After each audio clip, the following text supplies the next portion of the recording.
Karena masyarakat di sana dia sistemnya kayak buat kebun kayak pindah kan. Sebenarnya kan bisa dimanfaatkan nih satu lahan tanah itu untuk buat kebun, karena banyak contohnya ada pendatang dari luar yang tinggal di Longblua.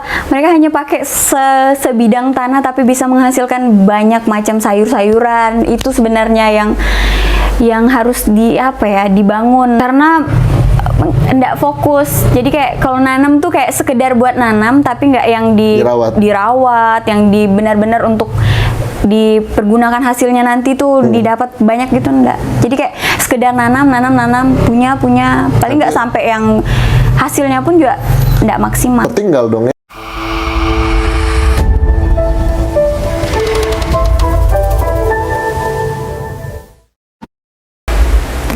Oke Sobat Survivor, dimanapun Anda berada, kembali lagi bersama YouTube channel Asian Survivor.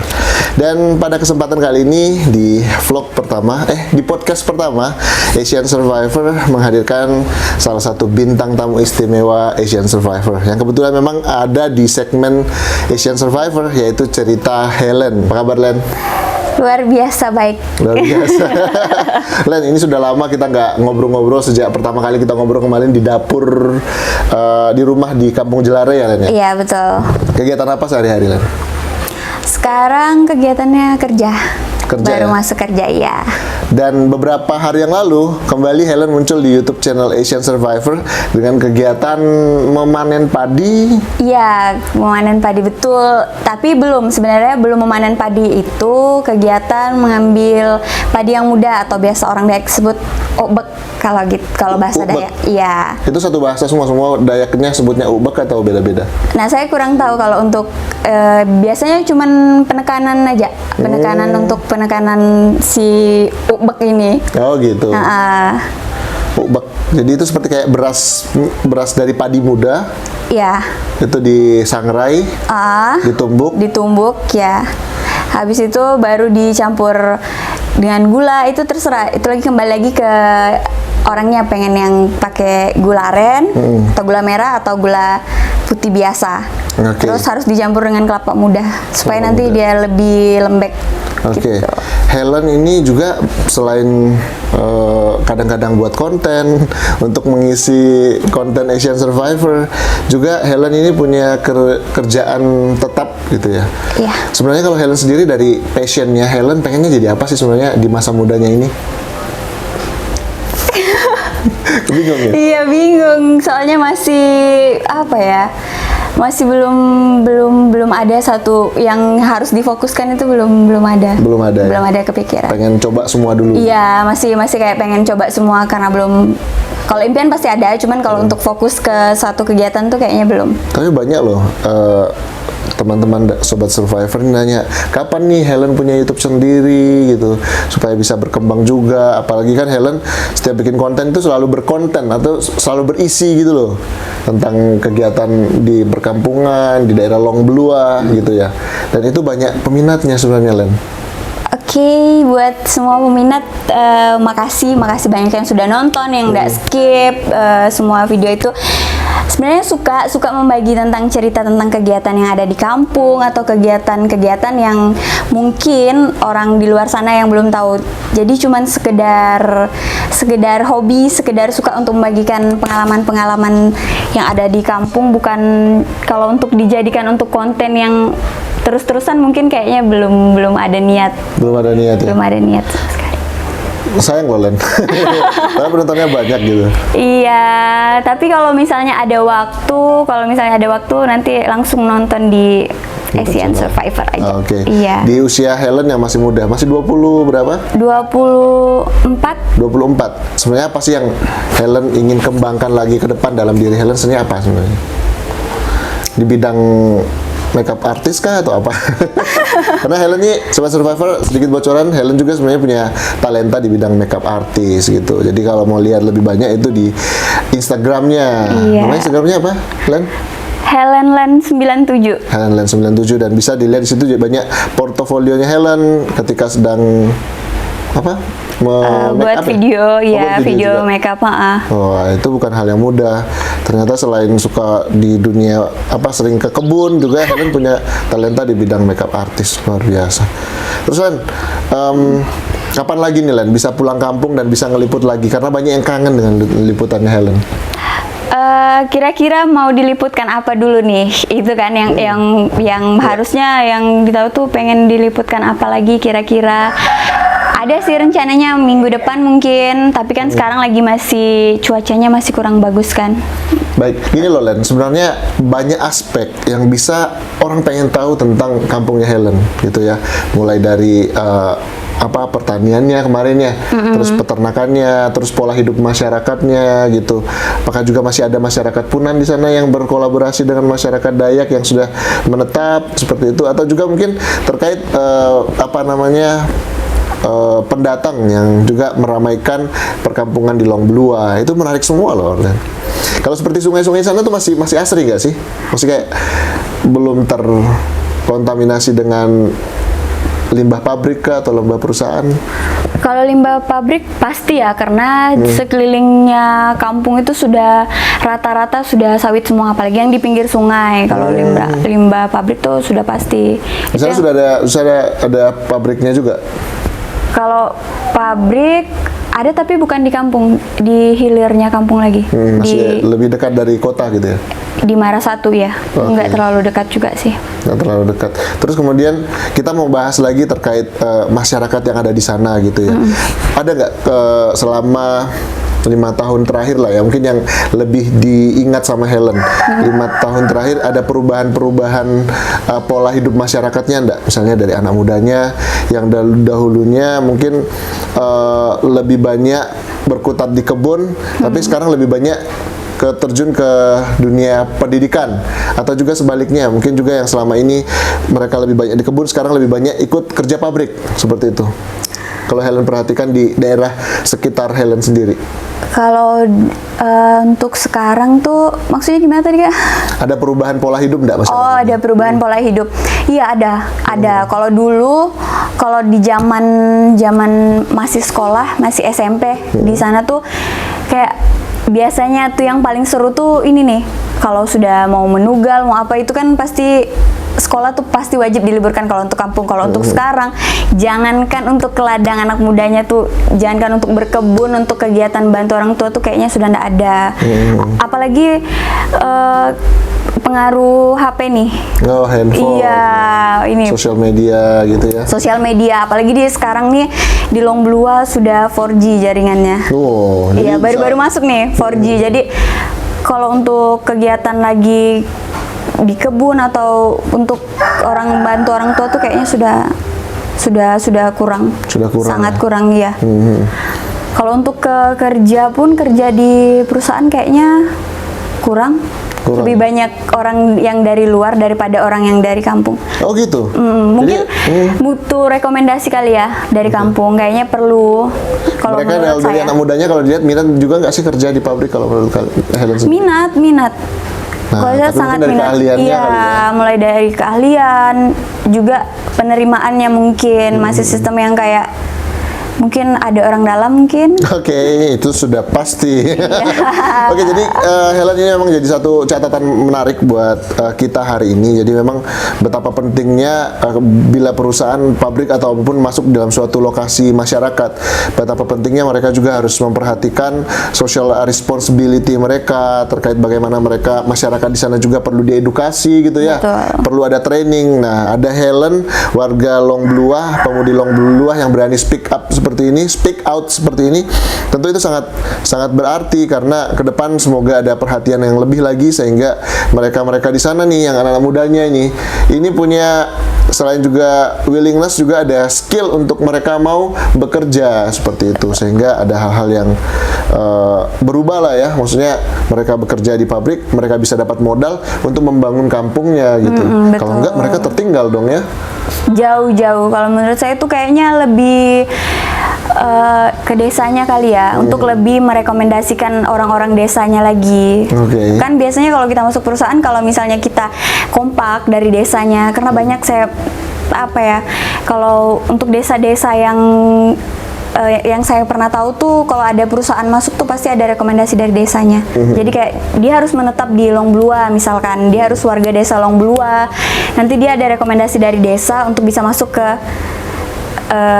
perusahaan tersebut. Iya. Kayak gitu. Semoga ini menjadi perhatian ya supaya semua warga mendapatkan kesempatan yang sama dan bisa menjadi prioritas. Betul, Gitu ya. harus menjadi prioritas kan adanya kan di desa. Jadi ya sama-sama menguntungkan, orang desa bisa kerja, jadi mereka juga bisa terima hasil dari desa. Iya, betul sekali, luar biasa. Ini akhirnya kita ada kesempatan untuk berbicara banyak karena sebenarnya di Longblua sendiri ini banyak sekali potensi-potensi yang bisa dikembangkan, Len. Wah, banyak sekali. Gini loh, Len, kadang-kadang orang mungkin bagi Helen dan teman-temannya di sana melihat sesuatu hal itu adalah hal-hal yang biasa saja, melihat perkebunannya, Iya. sungainya, kondisi masyarakatnya itu adalah hal yang biasa saja gitu. Tapi bagi masyarakat luar itu adalah hal-hal yang menarik untuk dipublish gitu ya. Ya enggak? Setuju tidak? Setuju, apalagi wisata. Pokoknya buat teman-teman yang ada di sekitaran Kalimantan Utara, Bulungan, pokoknya yang ada di Tanjung Selor, main-main ke Longblua kalau mau lihat. Tuh, pesan dari Helen buat Sobat Survivor semua yang ada di Kalimantan Iya. Utara. Dan bukan tidak mungkin loh ya yang dari luar daerah, dari luar negeri bisa Iya. jalan-jalan. Karena setahu saya nih, bisa dikoreksi kalau salah, Longblua ini salah satu desa wisata ya kalau nggak salah. Iya, betul. Apa Ada yang Arung menjadi Jeram. andalannya di sana? Arung Jeram. Arung jeramnya. Iya, cuman bermasalah lagi di perjalanannya. Balik Oh, lagi. Oke, perjalanannya gimana? Rusak, Kak. Lihat jalan untuk kita ke menuju Longblua aja kita bisa saksikan bagaimana indahnya, apalagi untuk sampai ke wisata itu. Oke, jadi menjadi komitmen Asian Survivor suatu saat akan meliput perjalanan dari Tanjung Selor ke Longblua seperti apa. Jadi Ya, biar bisa terus lihat. betul, nanti akan kita juga hadirkan itu sehingga bisa menambah pemahaman Sobat Survivor terkait bagaimana sih sebenarnya dari kota Tanjung Selor yang merupakan ibu kota Kalimantan Utara bila mau menembus ke Longblua itu seperti apa sih kondisi jalannya. Nanti tunggu aja di konten-konten kita selanjutnya. Karena sebenarnya di Longblua maupun juga di Marasatu maupun juga di daerah-daerah lain yang ada di baratan ya, di daerah baratan, ke arah baratan Iya, ya. arah baratan. Itu sebenarnya banyak sekali potensi-potensi yang bisa kita kembangkan, dan kalau bukan warga setempat yang mengembangkan terlebih dahulu, maka nanti bisa tertinggal karena Iya. semakin ke depan tentu perkembangan teknologi, perkembangan informasi semakin banyak, dan kalau tidak sadarkan gitu ya, itu bisa tertinggal. Setuju nggak, Len? Setuju, sangat setuju. Karena malah yang buat ini lagi satu contoh nih. Karena masyarakat di sana dia sistemnya kayak buat kebun kayak pindah kan. Sebenarnya kan bisa dimanfaatkan nih satu lahan tanah itu untuk buat kebun, karena banyak contohnya ada pendatang dari luar yang tinggal di Longblua. Mereka hanya pakai sebidang tanah tapi bisa menghasilkan banyak macam sayur-sayuran. Itu sebenarnya yang harus dibangun Kesadarannya. dibangun kesadaran masyarakat yang ada di tempat itu harusnya, karena mereka lebih banyak lahan pastinya Gitu ya. kan. Kalau misalnya tertinggal, maka perlahan-lahan jual lahan sampai habis gitu kan. Yang kasihan adalah mereka, dan yang bisa lebih banyak mendapatkan untung mereka yang melihat kesempatan-kesempatan itu dari awal. Betul. Sayangnya itu bukan warga setempat gitu kan ya. Iya. Apalagi kalau seperti berbagai macam komoditas itu yang sedang naik-naiknya itu seperti kakao, coklat itu loh. Oh iya. Sepertinya apa sih? Kakao itu coklat. Kakao. Terus juga kalau sawit kan butuh lahan yang luas gitu ya. Betul. Kalau kakao kan di lahan 30 meter persegi sebenarnya 30 kali 30 meter itu sebenarnya sudah sangat luas, dan itu bisa menghasilkan banyak profit gitu. Apalagi kalau umpamanya sampai 1 hektar gitu ya. Wih. Banyak juga yang tanam kakao di sana. Banyak, tapi itu kembali lagi Kak, ini nih salahnya masyarakat Kurangnya Dayak. mungkin ya. Karena nggak fokus. Jadi kayak kalau nanam tuh kayak sekedar buat nanam, tapi nggak yang dirawat, yang benar-benar untuk dipergunakan hasilnya nanti tuh didapat banyak gitu, enggak. Jadi kayak sekedar nanam, punya, paling nggak sampai yang hasilnya pun juga nggak maksimal. Iya, karena tidak ada perawatan, Betul. tidak ada SOP perawatannya seperti apa, pemupukannya, pengobatannya, sehingga ya sudah, biasanya kebanyakan kayak gitu kan, tanam aja, bibitnya pun kadang bukan bibit unggul gitu kan Iya, ya. bukan. Jadi hasilnya juga kurang maksimal. Ditinggal sudah. Sebenarnya peran dari penyuluh ini sangat perlu untuk mereka yang ada di daerah-daerah perkampungan, termasuk juga tempatnya Helen gitu ya. Semoga ke depan kita juga bisa berkolaborasi lah Helen ya. Kita menemukan cara, karena Helen ini bisa berani speak out seperti ini supaya untuk kehidupan masyarakat di sana bisa lebih sejahtera.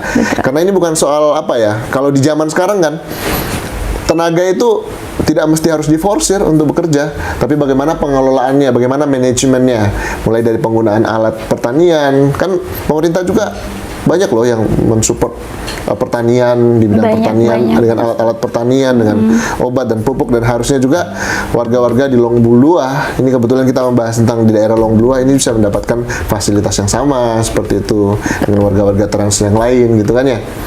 Oke, kalau soal harapan terhadap pemerintah, baik itu pemerintah kabupaten, provinsi, untuk masyarakat yang ada di sana atau daerah tempat Helen berasal, itu apa kira-kira?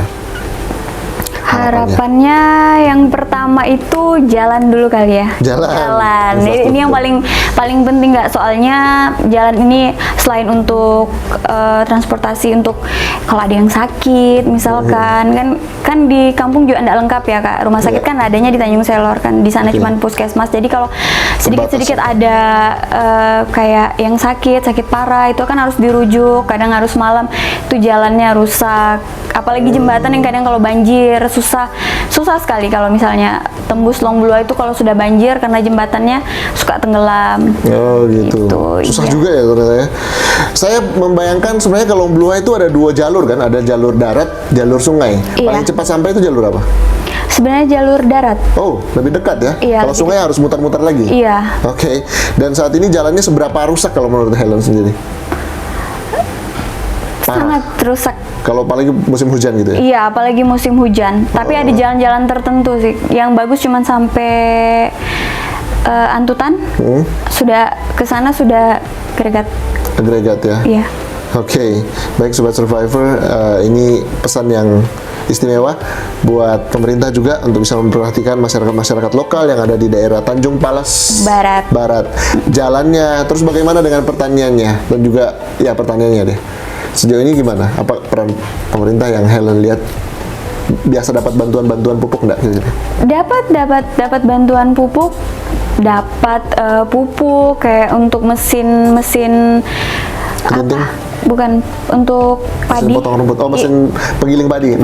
Bukan untuk melepaskan padi dari budirnya. Iya, itu ada. Nah, tapi itu kembali lagi nggak berjalan maksimal untuk orang, mungkin kurang edukasi kali ya untuk masyarakat di sana untuk lebih kompak. Mungkin kan di sana mereka sebelum dapat itu kan harus buat kelompok tani dulu. Harus buat, tapi ya sudah ndak berjalan Kak. Pupuknya sudah dibagi-bagi, tapi mereka ndak ada yang benar-benar untuk kayak buat sawah kayak gitu, ndak ada. Oke. Ini menarik untuk kita bisa melihat lebih jauh terkait desa dari Helen. Suatu saat kita bisa jalan-jalan ke sana. Mungkin kita tidak bisa langsung membuat sebuah program, apalagi kita kan cuman anak-anak muda yang pengen aja gitu untuk melihat. Semoga ke depan juga ada perhatian lebih dari pusat, terutama juga perusahaan-perusahaan yang ada di sana, supaya ada tanggung jawab sosial untuk masyarakat setempat, masyarakat asli Kalimantan yang bermukim di daerah-daerah sana, karena mereka juga ingin merasakan sukses dari hasil pertanian mereka dan dari hasil perkebunan mereka. Oke, makasih banyak Len sudah ngobrol-ngobrol. Ini sebenarnya kita masih banyak sekali topik yang kita bahas, terutama juga kegiatan Helen yang tidak gengsi, terjun ke perkebunan, naik perahu, itu kan menarik sekali itu ditonton. Iya. Sayangnya beberapa video terakhir kemarin kita ngambilnya itu kayak buram gitu ya Helen. Iya. Tapi ke depan mungkin kalau kita bisa sama-sama bikin konten di sana, apalagi nanti bersama Abang La yang mungkin juga menonton video ini, maka akan semakin seru lah konten-konten dari Asian Survivor, dan juga semoga betul, dan semoga nanti Helen juga bisa segera punya YouTube channel. Jadi jangan tagih ke Asian Survivor. Helen kapanpun bisa membuat YouTube channel dan tentu akan kita support gitu ya. Demikian video kita, tetap semangat, tetap survive, menginspirasi. Asian Survivor. Oke, semoga merekam lah ya.